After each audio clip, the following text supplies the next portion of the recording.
अनैतिक संबंधातून युवकाची हत्या, 2 आरोपींना अटक। यवतमाळ जिल्ह्यातील वणी शहरात घडलेल्या एका खळबळजनक हत्याकांडाचा पोलिसांनी अवघ्या काही तासात छडा लावला। अनैतिक संबंधातून ही हत्या झाल्याचे तपासात निष्पन्न झाले आहे। या प्रकरणी 2 आरोपींना अटक करण्यात आली आहे। स्वप्नील किशोर राऊत वय वर्ष 26 राहणार वणी असे मृताचे नाव आहे। 23 तारखेला एका अज्ञात व्यक्तीचा फोन आला।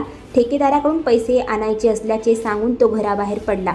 सायंकाळी पत्नीने फोन केला असता लवकरच घरी येतो असे सांगितले। यानंतर रात्री 8 वाजता स्वप्नीलचा फोन बंद होता आणि तो घरी परतला नाही।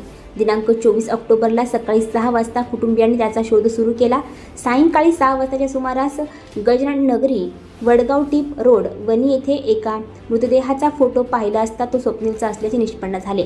मृतकाचा मोठा भाऊ चेतन राऊत यांनी घटनास्थळी जाऊन पाहिले असता स्वप्नीलचा मृतदेह गळा व डोक्याला गंभीर मार लागलेल्या अवस्थेत रक्ताच्या थारोळ्यात आढळला। अज्ञात व्यक्तीने धारदार शस्त्र व दगडाने मारहाण करून स्वप्नीलची हत्या केल्याची तक्रार चेतन राऊत यांनी 25 ऑक्टोबरला वणी पोलीस ठाण्यात दिली। त्यावरून पोलिसांनी गुन्हा नोंदवून तपासाची चक्रे वेगाने फिरवली। उपविभागीय पोलीस अधिकारी यांच्या मार्गदर्शनात आणि पोलीस निरीक्षक गोपाल उंबरकर यांच्या आदेशाने वणी पोलीस आणि स्थानिक गुन्हे शाखा पथकाने संयुक्तपणे या गुन्ह्याचा तपास केला।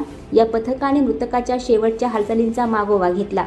सीसीटीव्ही फुटेज व तांत्रिक तपासाच्या आधारे दिनांक 23 ऑक्टोबरला एका लाल रंगाच्या दुचाकीवर तो 2 व्यक्तींसोबत जाताना दिसला। या दुचाकीच्या मालकाची माहिती मिळून त्या दिशेने तपास सुरू करण्यात आला।